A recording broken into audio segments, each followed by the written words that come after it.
jueves. 28 de enero. Segundo de secundaria. Ciencias. Física. La importancia de medir. Aprendizaje esperado. Analiza cambios en la historia relativos a la tecnología en diversas actividades humanas, medición, transporte, industria, telecomunicaciones, para valorar su impacto en la vida cotidiana. Énfasis, reflexionar sobre la evolución de los sistemas de medición y su importancia en el desarrollo de la sociedad. ¿Qué vamos a aprender? En esta sesión, iniciarás con el estudio de los sistemas de medición. Para ello, analizarás su evolución e importancia en el desarrollo de la sociedad. Asimismo, conocerás su concepto y aplicaciones. ¿Qué hacemos? Inicia con la siguiente pregunta. ¿Alguna vez te has preguntado qué sería del ser humano sin las mediciones? En nuestra vida diaria el concepto medir nos resulta familiar, todos hemos medido algo alguna vez, hemos medido nuestra estatura comparándonos con un amigo, también hemos medido el tiempo que ocupamos en llegar de nuestra casa al trabajo. Esta actividad nos remonta hasta la antigüedad, cuando los pueblos tuvieron la necesidad de medir, y fue a partir de esta necesidad que el hombre fue desarrollando a través del tiempo diversos sistemas de medición. Por ejemplo, medir era fundamental a la hora de intercambiar productos. Frente a esta necesidad, el hombre empezó a calcular distancias, tiempos, tamaños y capacidades. La pregunta más importante aquí es: ¿qué es medir? En todos estos casos lo que se hace es comparar una cosa con otra, es decir, se compara una magnitud con respecto a otra, eso es medir, comparar. Las medidas tienen gran influencia en la vida cotidiana. Tener la certeza de que el kilo de frijol pesa, de verdad, 1 kilo, o que el medicamento contenía los miligramos indicados en el envase, es algo fundamental que raramente se pone en duda. Pero siempre han existido las mismas unidades de medida. Las primeras unidades de medida que usó el hombre estaban en relación con su cuerpo, por ejemplo, la palma, el brazo, el pulgar, el pie, etc. Estas unidades tenían el grave inconveniente de que no eran las mismas para todos. La razón era que variaban de un hombre a otro. Aún en nuestros días, utilizar partes del cuerpo para medir es muy práctico, pues se pueden utilizar en cualquier momento. Las niñas y niños, por ejemplo, utilizan la cuarta, extensión máxima de la mano, para medir la distancia a la que quedaron un par de canicas, o la longitud de sus pasos para medir la distancia que hay hasta su peor enemigo. Pero este procedimiento, que es tan útil a veces, en otras es muy poco apropiado y se presta a pequeñas trampas y manipulaciones, porque hay pasos chicos y pasos grandes, y hay de manos a manos. No solamente en los juegos hay patrones de medición poco precisos. En el comercio, también los hay. Y seguramente, alguna vez, en la calle o en el mercado, a falta de báscula, has comprado un montoncito de fruta, una bolsa de verduras, una medida de semillas de calabaza o un botecito de cacahuates. Las civilizaciones antiguas usaban las proporciones del cuerpo como unidades de medida que variaban según el tamaño de la persona que medía. Con frecuencia se diseñaban patrones de granito, madera. En el antiguo Egipto, el cúbito se medía desde la punta del dedo hasta el codo. En Grecia y Roma, una mano se dividía en 4 dedos y ya se tenía en cuenta el largo del pie. Los romanos trajeron sus unidades de medida a Hispania en el año 19 AC. Era un sistema sencillo y razonable dividido en pulgada, pie, paso. La milla también tuvo su origen en Roma, consistía en 1000 pasos, cada uno estaba formado por 2 zancadas. Aunque en la antigüedad, no solo utilizaban partes del cuerpo para realizar mediciones. Por ejemplo, los mayas utilizaban un método de cuerdas con nudos llamado quipu. El tipo y posición del nudo, así como la longitud y color de la cuerda, tenían un significado numérico. Originariamente, un acre era el área de tierra que una pareja de bueyes podía labrar en un día. Entonces, la importancia de medir radica en comparar. Por ejemplo, ese botecito de cacahuates o el montoncito de fruta debes compararlo con otra cosa de su especie, la cual sirve como unidad, y debes contar cuántas veces cabe la unidad en el objeto. Si quieres saber cuánto mide una mesa, se mide con 1 metro, es decir, se compara la longitud de la mesa con la de una cinta métrica. Aunque parece bastante claro que hay que medir distancias con una unidad de longitud, tiempo con una unidad de tiempo, temperatura con unidades de temperatura, etc., en la vida cotidiana se cometen no solo pequeñas equivocaciones, sino verdaderos errores al hablar. Por ejemplo, es frecuente hacer preguntas y dar respuestas de este estilo. ¿A cuánto queda la Ciudad de México de la ciudad de Puebla? Como a unas 2 horas de aquí. La pregunta anterior se refiere a la distancia que hay de Puebla a la Ciudad de México o al tiempo que tarda uno en trasladarse a la Ciudad de México. Si se trata del primer caso, se están relacionando distancia con unidades de tiempo, y si se trata de lo segundo, entonces se están despreciando muchos factores, tales como el tipo de vehículo en el que se viaja, la velocidad, el tráfico vehicular durante el recorrido y muchas otras contingencias más a las que un viajero se tiene que enfrentar. La respuesta anterior obedece, sin duda, a que los 136 kilómetros que separan a Puebla de la Ciudad de México los recorre un autobús de pasajeros en un tiempo promedio de 2 horas. Todos los días medimos, bien o mal, pero medimos, y a este proceso a menudo le llamamos calcular, y de esos cálculos a veces depende nuestra vida. Nos medimos la ropa y nos asustamos de cómo nos queda, medimos el tiempo con nuestro reloj. Calculamos la distancia y la velocidad a la que se acerca un vehículo antes de cruzar la calle, medimos, o nos miden, nuestros recursos económicos, nos checamos la presión arterial, etc. Asimismo, se mide la lluvia en chorros, ayer llovió un chorro, la temperatura ambiental en fuerza, está fuerte el calor, los temblores, con adjetivos calificativos, tembló muy feo, y muchas otras cosas incorrectas más. Y es que medir no siempre es cosa fácil y muchas veces entender el resultado tampoco lo es. Para medir se requiere de un instrumento de medición, el cual se encuadra en un determinado sistema de unidades, también se requiere de experiencia para medir, y muchas veces se requiere también de conocimientos o de experiencias previas para comprender el resultado de la medición. Por lo tanto, la importancia de medir radica en comparar lo que sea que tenga con un cierto instrumento que permita conocer con certeza la longitud, masa, tiempo, temperatura del objeto, y que al mismo tiempo el resultado que se obtenga sea algo que los demás comprendan y puedan dimensionar.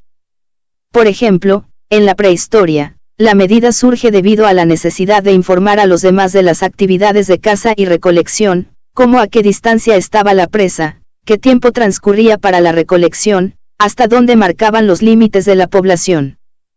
Medir es simplemente comparar, y cada persona, cada pueblo, cada país comparaba las cosas con lo que más se le antojaba.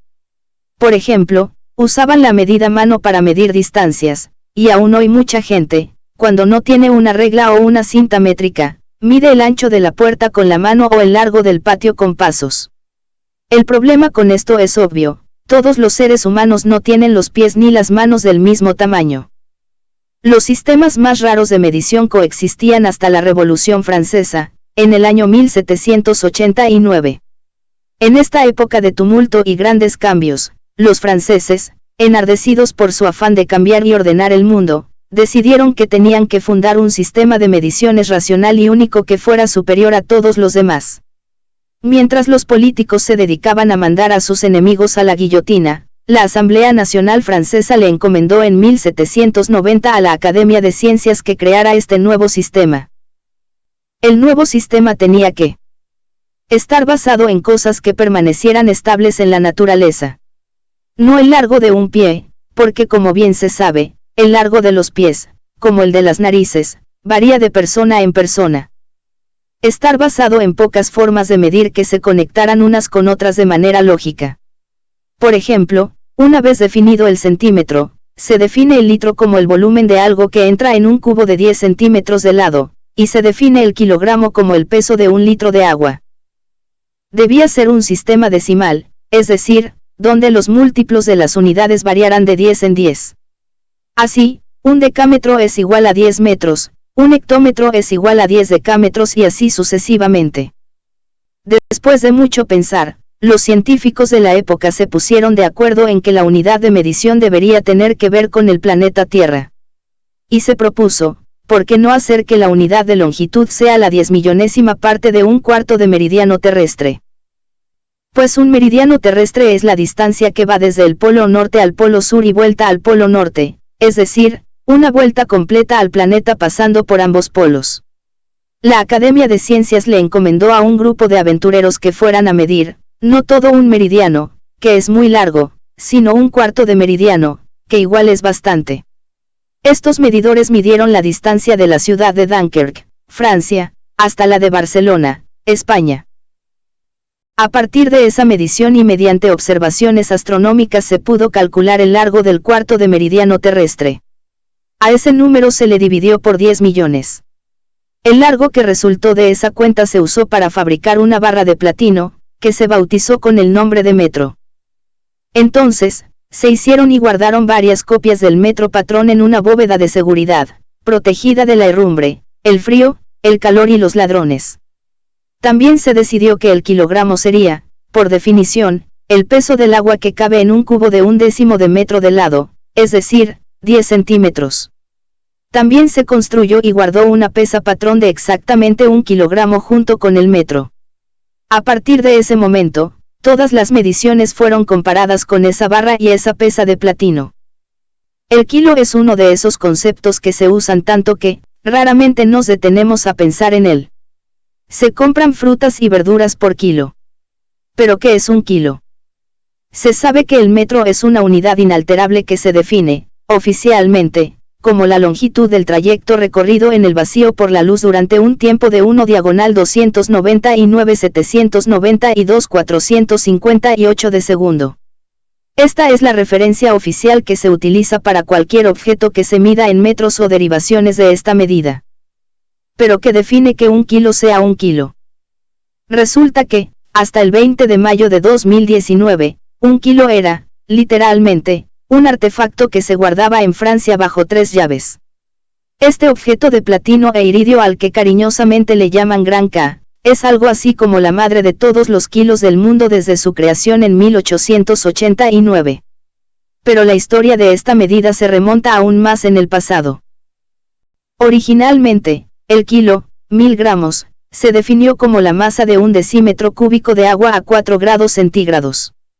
Los franceses se dieron cuenta de que las definiciones tanto del metro como del kilo eran difíciles de estimar con exactitud, así que crearon dos artefactos que servirían como puntos de referencia de cada kilo y metro de la República.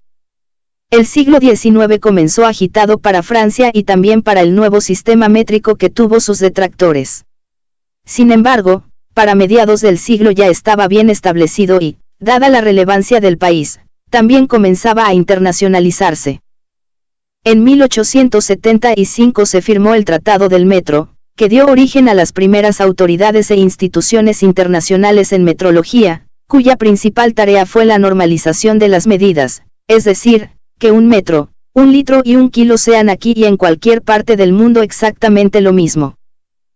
En 1889 se creó el actual Gran K, un cilindro que se almacena desde entonces en la Oficina Internacional de Pesos y Medidas, en Sèvres, Francia.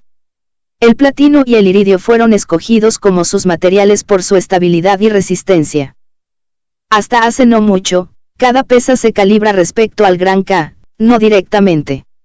Hay varias copias a lo largo del mundo que cada tantos años deben calibrarse con la original, un proceso casi quirúrgico, ya que, desde la humedad del ambiente hasta moléculas en los dedos de los científicos, pueden impactar al kilo de todos los kilos.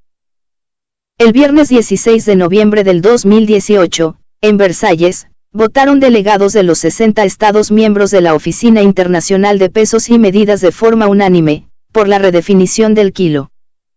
¿Por qué? Un objeto físico no es, hoy en día, garantía suficiente para sustentar una medida universal. De hecho, se detectó hace algunos años que la masa del Gran K ha variado unos 50 microgramos desde su creación. Es decir, la masa de un kilo de hace 100 años era ligeramente mayor que la de un kilo de hoy. El kilo, entonces, será definido, así como con el metro, con relación a una constante física inalterable que no es necesario guardar bajo 3 llaves, la constante de Planck. Utilizando esta constante, además de otras como la velocidad de la luz, científicos crearon hace algunos años una balanza que será el reemplazo del gran K y toda su progenie, gracias a sus mediciones exactas e inalterables en el tiempo. Aunque todo esto de constante suena complicado, el hecho de fondo es que 1 kilo seguirá siendo 1 kilo, solo que ahora lo sabremos por información que la misma naturaleza nos da, aplicadas a una balanza especial. Un cambio mucho más democrático y que, sin duda, les hubiera encantado a los revolucionarios franceses. A partir de ese momento, cualquier distancia o longitud se mide en metros o en sus múltiplos o submúltiplos, como los kilómetros y los centímetros, respectivamente, para utilizar un mismo sistema de unidades, el sistema internacional. Sin embargo, también existen otros sistemas de medición, como el sistema inglés de unidades. El sistema inglés de unidades o sistema imperial es aún usado ampliamente en los Estados Unidos de América y, cada vez en menor medida, en algunos países con tradición británica. Debido a la intensa relación comercial que tiene nuestro país con los EUA, existen aún en México muchos productos fabricados con especificaciones en este sistema. Ejemplos de ellos son los productos de madera, tornillería, cables conductores y perfiles metálicos. Algunos instrumentos como los medidores de presión para neumáticos automotrices y otros tipos de nanómetros frecuentemente emplean escalas en el sistema inglés. A diferencia del sistema internacional, no existe una autoridad única en el mundo que tome decisiones sobre los valores de las unidades en el sistema inglés. Sin embargo, en julio de 1959, los laboratorios nacionales del Reino Unido, Estados Unidos, Canadá, Australia y Sudáfrica acordaron unificar la definición de sus unidades de longitud y de masa, aceptando las siguientes relaciones exactas. Una yarda igual a 0.9144 metros. Una libra igual a 0.453592,37 kilogramos. Pese a que Estados Unidos no ha adoptado oficialmente el sistema métrico, cuyo uso es legal en el país desde 1866, este se enseña en muchas escuelas y se ha ido implantando de forma voluntaria en muchas áreas, como en el campo de la ciencia, la tecnología y parte de la industria manufacturera, como la de los automóviles o la de la maquinaria pesada, que se pasaron al sistema internacional desde los años de 1970. Los errores de conversión o de omisión de unidades son frecuentes, y no solamente entre los escolares, sino también entre los técnicos y los científicos más renombrados, como ocurrió en el caso de los participantes del desastre de una sonda espacial lanzada por la NASA el 11 de diciembre de 1998, llamada Mars Climate Observer, cuyo objetivo era el estudio de la atmósfera y la superficie del planeta Marte. La empresa Lockheed Martin Astronautics diseñó, construyó y realizó los cálculos de la sonda en libras y pies, es decir, usó el sistema inglés, pero envió la nave a la NASA con los cálculos sin unidades. Posteriormente, el laboratorio de propulsión de la NASA recibió la nave con los cálculos sin unidades, dio por hecho que fueron realizados en el Sistema Internacional de Unidades, y mandó estos datos de navegación a la sonda en kilogramos y metros, con lo cual la sonda no se puso en órbita, sino que se colisionó el 23 de septiembre de 1999, dando lugar a uno de los más famosos errores en la conversión de unidades, un error que costó la exorbitante cantidad de $25 millones.